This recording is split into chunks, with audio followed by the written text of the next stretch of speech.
Kiddies' toys, I like that. Oh, hang on a second. Oh, familiarity. Yeah, sitting at the railway station, got a ticket for my destination. Wow. Yeah, fantastic. Takes me right back to being a kid. Right back to being Simon and Garfunkel. Yeah. Beautiful. Down on me, and it's a hitchhike 100 miles. I'm a ragamuffin child, pointed finger, painted smile. Yeah. Oh, I'm there with my mono record player, turquoise, with a little seat on top of it and the little green light in my bedroom with the lights off. It's fantastic. Yeah. Oh, I'm going to cry. First one. This is the first album I ever bought. I bought it at the market, at the record store in the market. Yeah.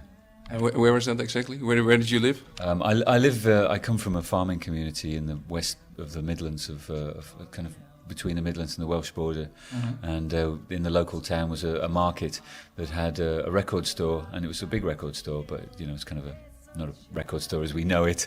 And I heard this I heard Scarborough Fair on the radio, and I went to the market with my dad, and she pulled out like 4 albums that had Scarborough Fair on them. She said, "Which one do you want?" And she played them all to me, and I was like, "That one, that's the one," because it was these amazing harmonies. Yeah.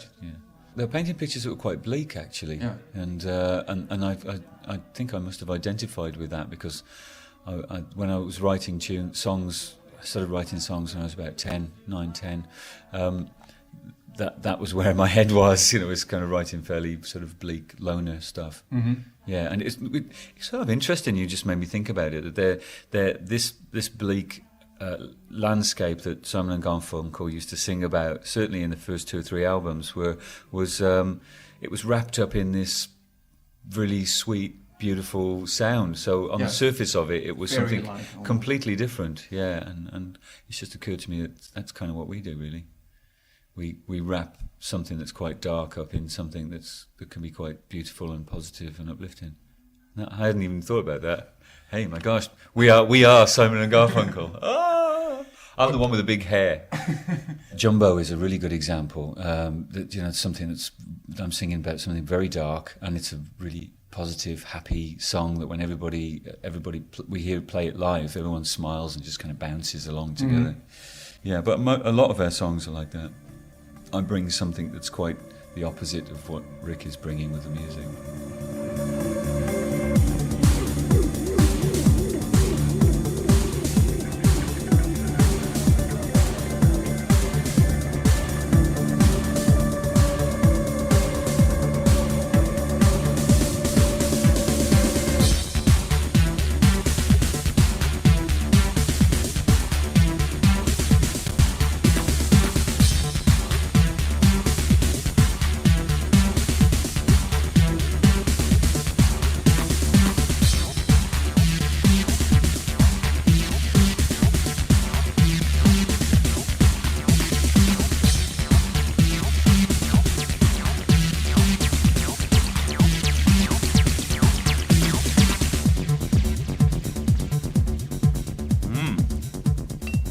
Great.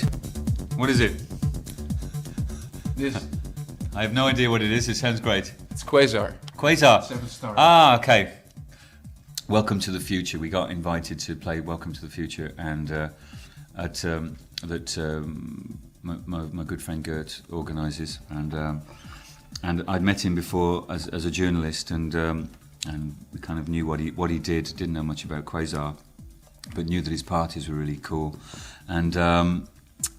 and so we came and played, and it was a really good experience, and we've stayed friends ever since, and we've kind of done pieces together, and at one point in the late 90s we got together and did a track together.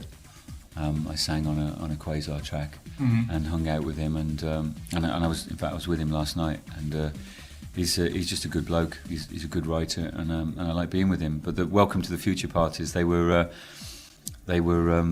extraordinary. Really, it was a bit like playing with Megadog. Megadog in the UK were the first people that in the UK started to bring live bands together with DJs in parties, Yeah. and that's where we had our voice first of all. That's where we first started to regularly play with in a live dance party. So to come over and do it here in Holland, which was kind of, we thought was more advanced than in the UK, the Dutch scene.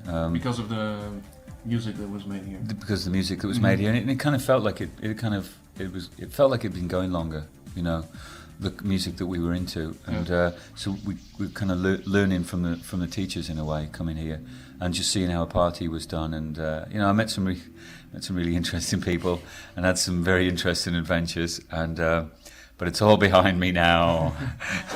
Shut up already! Damn! Oh yeah, okay, Prince, yeah. Damn it, who in his house? Yeah, Housequake. At the end of Underworld Mark 1, I wrote some tunes for a girl called Terry Nunn, who was in a band called Berlin, did Take My Breath Away, and she brought me over to California to form a band to make an album, and the project transferred to Paisley Park, and we worked up there for about 6 weeks, and during that time Prince was putting together the new Power Generation, so that was quite an experience. Between my sessions, I'd sit outside his rehearsal room and just listen to them jamming. We'd go out at night and we'd go to bars and we'd see people like Sheila E. come in and sit in on the kit, or is it Michael, the drummer of the band? He would come in and sit in with the house band, and it was just fantastic. Jimmy Jam and Terry Lewis would go around to their studio. It was a really weird and amazing time, and I met him a couple of times, and I met some of the guys from the JBs. What can you say? Bobby Z was there from his original band, and who I met, and I still stay in touch with some of those people. John Newsham, who mixes the sound for us and has done for 18 years now. Him and his partner turned us on to Prince. I remember them sitting us down in their front room, and they design and build beautiful PA sound systems, and they had a very small version of it in their house, and they put on it's a track I always bring with me from the Prince album, Oh My God, and they played it to us at the end of VPRO when VPRO didn't have a record deal and anything like that, and they played us this tune. We just went, that's incredible. So we decided to form our first Underworld, based around finding a funk DJ that played bass, and which we did, which turned out to be an old mate, and really based on things like the Dirty Mind album, with that kind of synthesizer, kind of metronome going through the middle of these guitars, and the Lindrum. Absolutely, and that's in fact that's what we were doing, borrowing the Thompson Twins Lindrum. yeah. Underworld Mark II failed really miserably again to have a career after 2 albums. We were in the middle of a Eurythmics tour of America, and we got dropped by our label. Rick came back to England and tried to salvage what equipment he could out of a bankruptcy, and set up a studio in his back bedroom in a little terraced house in Romford. I tried to stay in America and pay the rent, working for Terry, being a session guitarist, and he decided to get into dance music, because we realise now this machine music that we kept making whenever we didn't have a record deal, it did have a home at last. We didn't know in the early 80s about the scene in America and Chicago and Detroit. We didn't know anything about that. We just kind of saw synthesizer music, and we wanted to make electronic dub, but we weren't black, and we weren't German, so it was like we had no future. We had to be turned into the Human League or die, and we failed at that miserably. So at the end of the 80s, he kind of decided he wanted to be making dance music. We'd listened to Acid House on pirate radio, loved it, really reminded us of Tangerine Dream and Kraftwerk, and they were so deep in our soul, that music. We felt completely trapped. Being in a rock band, and then bankruptcy kind of gave us the opportunity to, no holds barred. He came back to England, looked for a DJ, and got on with learning how to make music for the dance floor. I stayed in America, and we talked on the phone. And after a couple of months, we got back together and said, well, let's give it another go. People said that's the end of your career. You're too old. you'll never get anywhere, you know. And the rest is history, I suppose. Yeah.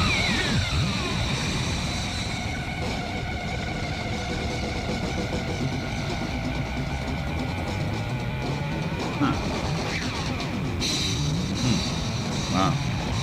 Good noises. Good noises. Wow. Oh yeah.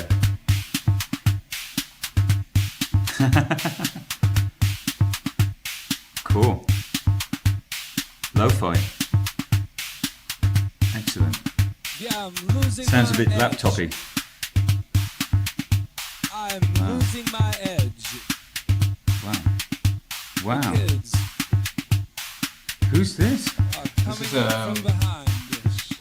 LCD sound system from New York. Yeah. Do you ever feel like I like the losing sound of that, by the way. losing your edge with what's going on? Because you seem with your iPod and your with your photo camera, you seem very much not losing trying not to lose the edge. I lost my edge a long time ago. You know, In here so long. yeah, I've been edgeless for most of my life. I'm very grateful to people around us that pass on information. You know, be it by the internet or people like JBO Records or anybody like yourself. Look, you know, I'm turned on to stuff.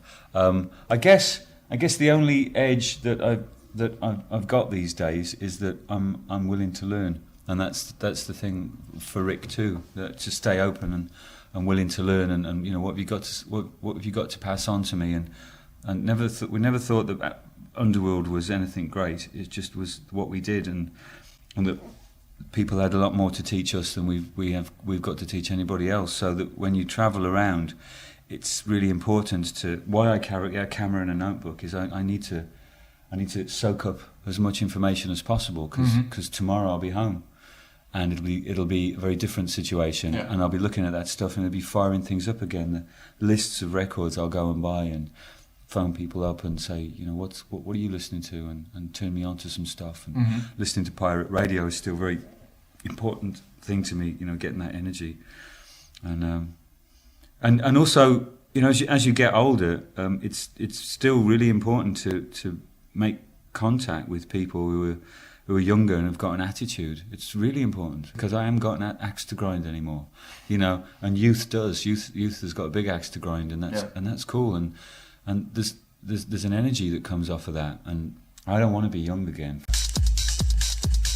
Simple. Clark has done some great things in the past. It was a long time ago, playing at was it playing at Pink Pop or something like that years ago.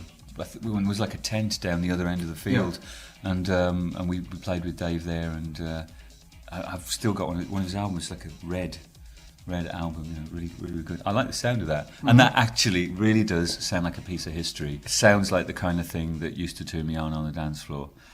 So great.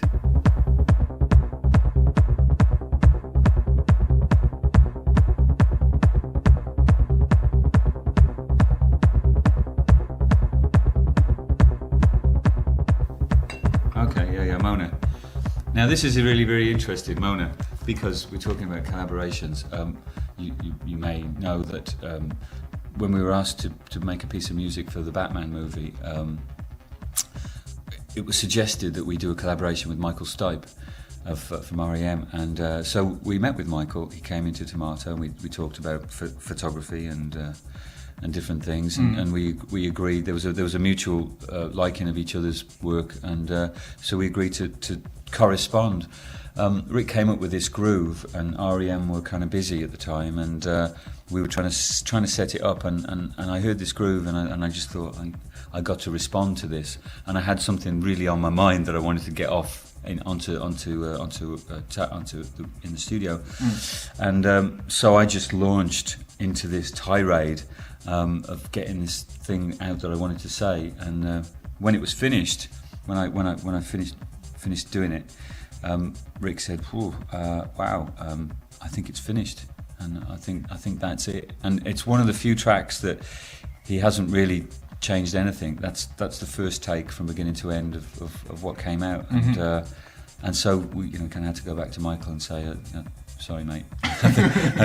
He was probably pleased, anyway. But for me, it's I kind of have to reserve my energy a lot of the time when I'm on stage because it's such an energetic show, and I have to be considerate of how I'm using up my energy. And this song to me just says, okay, everything you've got now, just let it all out. And that's what the piece is for me. It's relentless, and it's growing, and it's not going to stop. It's just not going to stop. And when it stops, it comes back, you know, and it keeps building again. And it is one of my favourite tunes, even now it feels like I'm getting something off my chest when I'm going through those words. Yeah, when I'm going through those words. Yeah, I'm thinking, yes, I did have a point to make, and I really was upset, you know.